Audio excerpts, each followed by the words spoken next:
ప్రభునందు ప్రియులైన మీకందరికీ యేసుక్రీస్తు ప్రభువారి నామములో శుభవందనాలు తెలియజేస్తూ ఉన్నాం.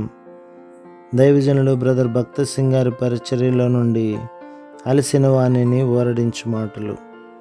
మార్చి 25. నేనేమై ఉన్నానో అది దేవుని కృప వలననే అయ్యున్నాను. కొరింథీయులకు రాసిన మొదటి పత్రిక 15వ అధ్యాయం 10వ వచనం. దేవుడు మనలను రక్షించుటలో ఒక ఉన్నతమైన ఉద్దేశం కలిగి ఉన్నాడు. రాబో నూతన సృష్టిలో మనలను రాజులనుగా రాజకుమారులనుగా చేయగోరుచున్నాడు. యేసుక్రీస్తు ప్రభు రక్తము చేత విమోచించబడిన వారికి అందరికీ ఆ ఆధిక్యత కలదు. ప్రకటన గ్రంథం 5వ అధ్యాయం 9-10 వచనాలు. ఆ ఉద్దేశంతోనే దేవుడు మన అవసరతలలో, లోపములలో, బలహీనతలలో తన కృపను అందుబాటులో నుంచెను. ఆయన కృపా సింహాసనం ఎదుటకు వచ్చుట ద్వారా మనము కృపను పొందగలము.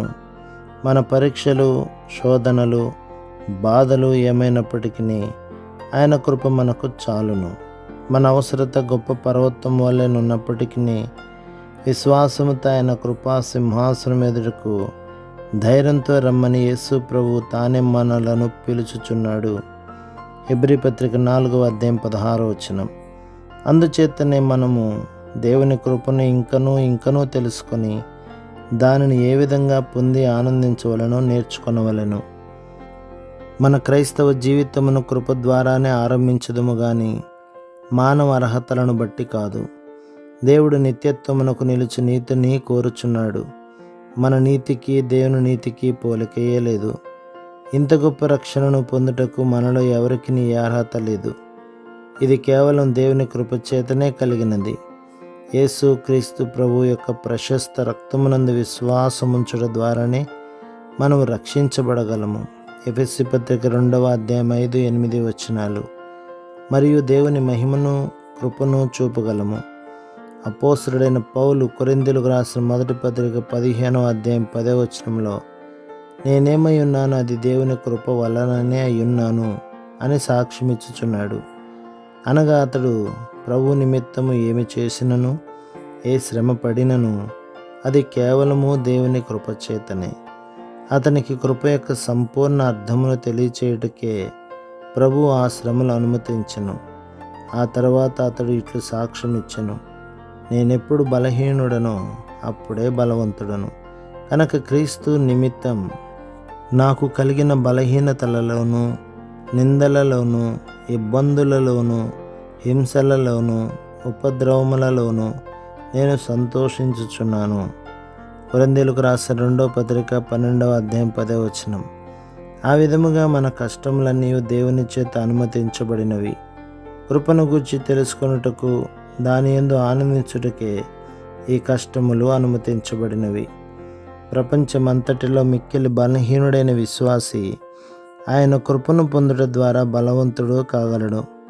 మన బలహీనతలు, బుద్ధిహీనతలను బట్టి మనము దుఃఖపడనవసరము లేదు, కృంగిపోనవసరమూ లేదు.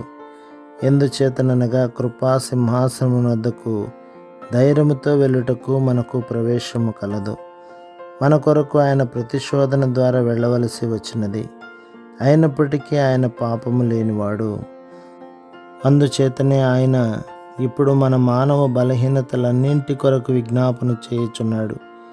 నా బలము తగ్గిపోవుట, నా శోధన నా శక్తికి మించినదిగా నుండుట, నా విశ్వాసము అంతకంతకు బలహీనమగుట, అనుమానములు హృదయమున నింపబడుట వంటి పరిస్థితులలో యేసుక్రీస్తు ప్రభువా, నీవే నా ప్రధాన యాజకుడవు.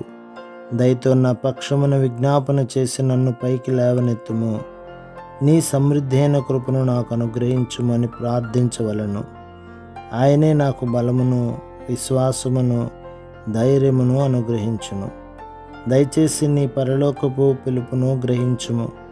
నీవెంత బలహీనుడు అయినను నిన్ను తన సింహాసనమునొద్దకు తెచ్చుటకు ప్రభు అన్ని ఏర్పాట్లు చేసి ఉన్నాడు.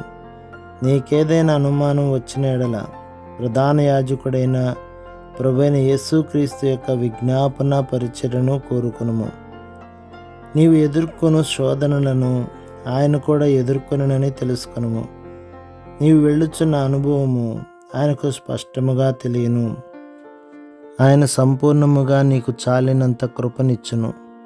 మన పరలోకపు పిలుపు కొరకైన ఆయన కృపను కోరుకున్నట్లు ప్రభు మనకు బోధించునుగాక. ప్రభు మిమ్మును, మీ కుటుంబమును, మీ సంఘమును దీవించి ఆశీర్వదించునుగాక. ఆమేన్.